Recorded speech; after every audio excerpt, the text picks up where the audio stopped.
Oratorical Fest. Hi, my name is Sarah Fleming and I'm in 12th grade. The poem I will be presenting is A Dream Within a Dream by Edgar Allan Poe. Take this kiss upon the brow, and in parting from you now, thus much let me avow. You are not wrong who deem that my days have been a dream. Yet if hope has flown away, in a night or in a day, in a vision or in none, is it therefore the less gone? All that we see or seem is but a dream within a dream.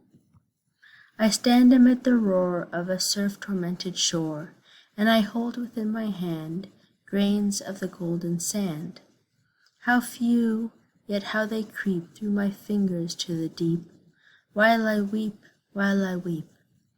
O God, can I not grasp them with a tighter clasp? O God, can I not save one from the pitiless wave? Is all that we see or seem but a dream within a dream? Thank you.